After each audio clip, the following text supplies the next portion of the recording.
Sorry mummy जी, आज फिर देर हो गई। ये नया बॉस रोज छुट्टी से 15-20 मिनट पहले जरूरी मीटिंग रख लेता है। 10 मिनट ऑफिस से देर से निकलो तो 5:15 की बस छूट जाती है। मैं अभी हाथ मुंह धोकर आती हूँ, आप किचन से बाहर आ जाइए, मैं देख लूंगी सारा काम। मनीषा घर में घुसते ही अपनी सास आशा जी से बोली, तू पहले आराम से बैठकर चाय नाश्ता कर, फिर संभाल अपनी रसोई। मैंने सब्जी काट दी है, रायता बना दिया है, तुम पराठे का आटा लगाकर पराठे सेक देना। शुभम और उसके पापा भी बस आते ही होंगे।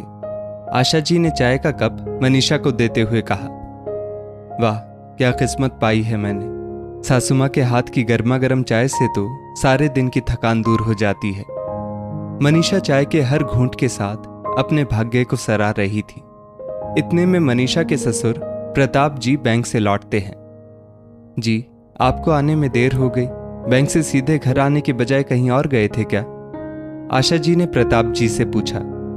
मनीषा झटपट सोफे से उठी और ससुर जी का बैग और टिफिन उनके हाथ से ले लिया, फिर चाय पानी लेने किचन में चली गई।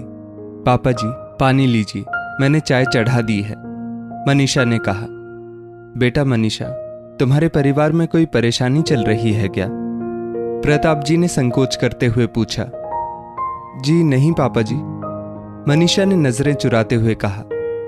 बेटा, हम तुम्हारे अपने हैं और अब दोनों परिवार एक ही हैं। कोई मुश्किल हो तो तुम निसंकोच हमसे कह सकती हो, प्रताप जी ने बहू से पूछा। मनीषा एक प्राइवेट कंपनी में नौकरी करती है। उसका मायका इसी शहर में है। मायके में उसके मम्मी पापा, दादी और एक छोटी बहन है। मनीषा की बड़ी बहन की शादी 2 साल पहले पास के ही शहर में हुई थी। मनीषा की शादी को साल भर हो गया था। मनीषा मिडिल क्लास फैमिली से थी। उसके पापा महेश जी एक प्राइवेट कंपनी में क्लर्क थे। मनीषा सुंदर, पढ़ी लिखी, अपनी बिरादरी की संस्कारी लड़की थी, इसलिए आशा जी के परिवार ने उसे बहू के रूप में पसंद किया। मनीषा और शुभम की शादी हो जाती है। परिवार में किसी को भी बहू की साधारण परिस्थिति के होने से कोई समस्या नहीं थी, ना ही अपने ज्यादा संपन्न होने का कोई अभिमान था। आप बहू से ऐसा क्यों पूछ रहे हैं कि उसके मायके में कोई परेशानी है क्या? आशा जी ने उत्सुकता से प्रताप जी से पूछा। प्रताप जी ने आशा जी को कोई जवाब नहीं दिया। उन्होंने एक बार फिर मनीषा से पूछा, बेटा हम तुम्हारे अपने हैं, तुम निसंकोच कह सकती हो। आपको ऐसा क्यों लग रहा है पापा जी? मनीषा ने पूछा। बेटा, मैंने अभी तुम्हारे पापा को एक कपड़े की दुकान में सेल्समैन की नौकरी करते हुए देखा। वो क्या है ना, कल हमारे बैंक के सीनियर वर्मा जी के रिटायरमेंट की फेयरवेल पार्टी है। उन्होंने इतने साल बैंक में अपनी सेवा दी, मेरे शुभचिंतक भी हैं, तो मैंने सोचा उनके लिए यादगिरी के रूप में बढ़िया सा सूट का कपड़ा ले लूं। उन्हें कपड़ों का बहुत शौक जो है।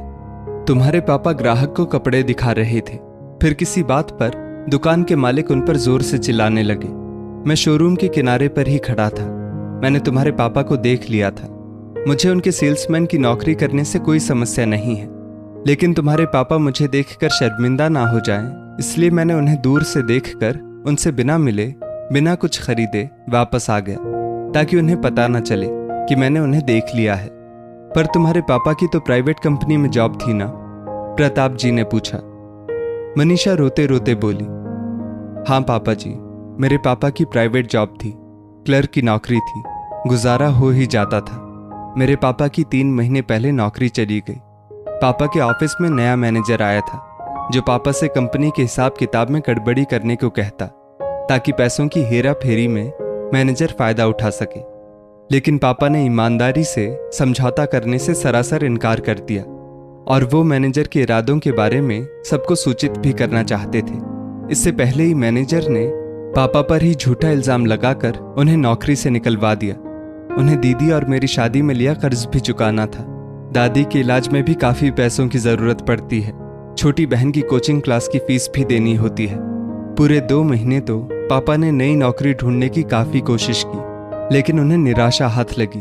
फिर उनके एक मित्र ने उन्हें कपड़े के शोरूम में सेल्समैन की नौकरी दिलवा दी। पापा मजबूरी में सब कर रहे हैं। उन्होंने मेरी मदद लेने से भी इनकार कर दिया। उन्होंने मुझसे कहा कि अब तुम शादीशुदा हो, हम तुमसे आर्थिक सहायता नहीं ले सकते।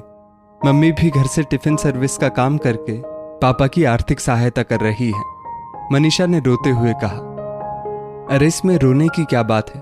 तुम्हारे मम्मी पापा मेहनत कर रहे हैं, मुझे उनकी ईमानदारी पर गर्व है। और बहू, रविवार के दिन हम सब तुम्हारे मायके चलेंगे। समधन जी से बोलकर छोले भटूरे बनवा लेना, उनके हाथ के छोले भटूरे बहुत स्वादिष्ट होते हैं। प्रताप जी ने माहौल को हल्का करते हुए कहा। 2 दिन बाद रविवार के दिन सब मनीषा के मायके पहुंचते हैं। खाना खाकर सब आराम से बैठे ही थे, तभी प्रताप जी बोले, महेश बाबू, आपने तो हमें एकदम पराया ही कर दिया। अकेले ही समस्याओं से जूझते रहे। अब हम एक परिवार हैं, दुख सुख में भागीदार हैं।